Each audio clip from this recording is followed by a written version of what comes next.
2, 1. 7 things you probably didn't know you need to know. I'm Jamie East, and this is the Smart 7.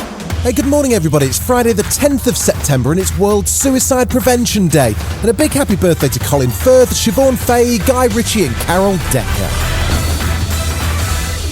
7. There were 38,103 new cases of COVID-19 yesterday and 167 additional deaths. There are now 8,000 people in hospital, the highest number since March. There was good news, however, as the vaccine watchdog, the MHRA, gave emergency approval for Pfizer and AstraZeneca vaccines to be used as booster shots. Professor Dame Sarah Gilbert, the scientist behind the Oxford jab, says not everyone will need one and that immunity is lasting well. She says the priority should be getting more of the world vaccinated. Meanwhile, Health Secretary Sajid Javid says when it comes to the UK's booster campaign, there's still one piece of the puzzle missing. I want to wait for the final opinion of the JCVI. It's important that we do and we listen to what they've got to say. I'm confident that our booster programme will start later this month, but I'm still awaiting the final advice. And as NHS waiting lists reach an all-time high, ITV News wanted to know if the pressure on the NHS will affect the funding assigned this week for social care. Waiting lists will go up before they start coming back down again, and that's because I want those people that stayed away to come forward. In this package that we have announced, the funding that's there for social care, some £5.4 billion extra over the next 3 years, is there, secure for the social care system. 6.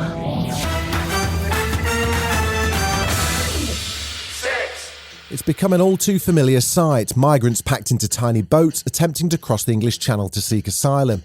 Now, Home Secretary Priti Patel has sanctioned new border force tactics that would see them attempt to turn back these boats in the Channel.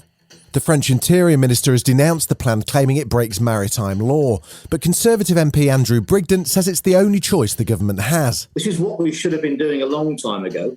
It's the only way we're going to disincentivise these economic migrants from coming over and placing themselves in the hands of ruthless people traffickers who care nothing for their welfare.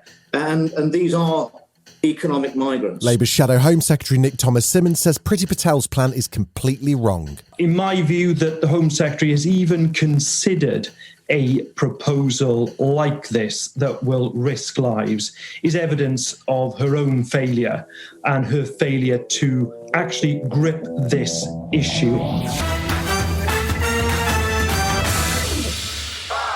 America's continued to struggle with the Delta wave of COVID-19 as its vaccination programme has stalled in the face of determined anti-vax and anti-mask protests, and states like Texas and Florida who show no interest in mitigation measures at all.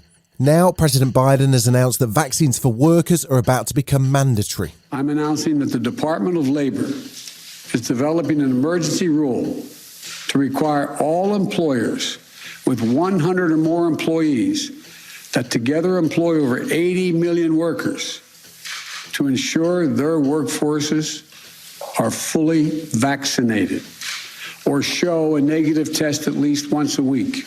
The bottom line, we're going to protect vaccinated workers from unvaccinated coworkers.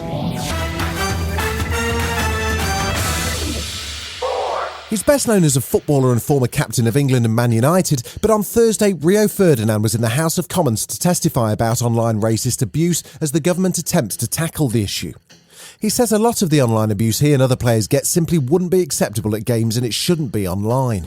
A lot of us have children, and I have to sit there and have breakfast with my kids and explain to them what the monkey emoji means.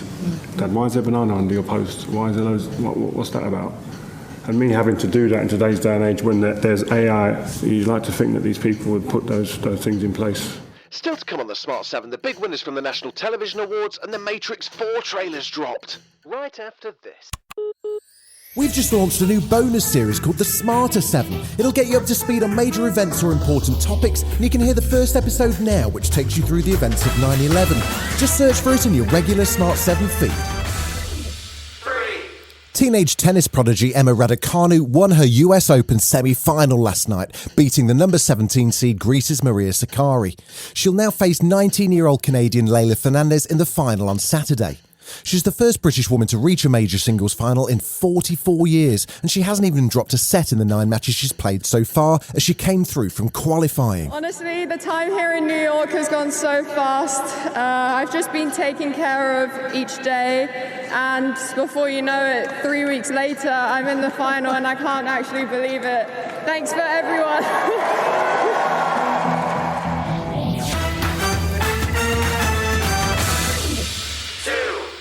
Thursday night saw the National Television Awards live on ITV from the O2 in London, hosted by the somewhat squeaky-voiced Joel Dommett. Ricky Gervais's Afterlife won Best Comedy, It's a Sin won Best New Drama, beating Bridgerton, and Ant and Dec beat Piers Morgan to the title of Best TV Presenter for the 20th year in a row. Line of Duty picked up an award for returning drama and also a special recognition award for its record-breaking final series. Oh, and Phil and Holly may be a little late for their show today, as This Morning won Best Daytime. Kate Garraway was delighted to have won Best Author Documentary for Finding Derek, all about her husband's long-running battle with COVID. I can't believe it. I can't believe it. And from you as well. You gave it to me. Thank you so much. It's amazing. It's amazing. Thank you. This is for everyone who suffered and lost people. The fight goes on.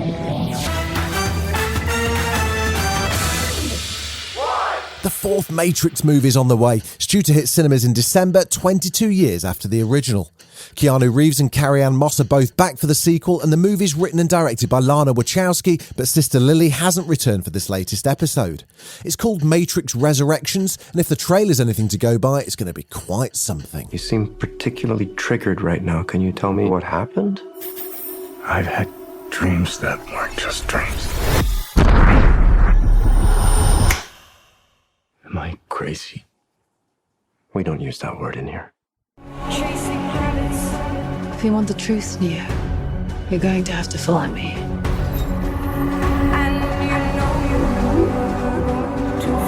The only thing that matters to you is still here. I know it's why you're still fighting and why you will never give up. You don't know me, no?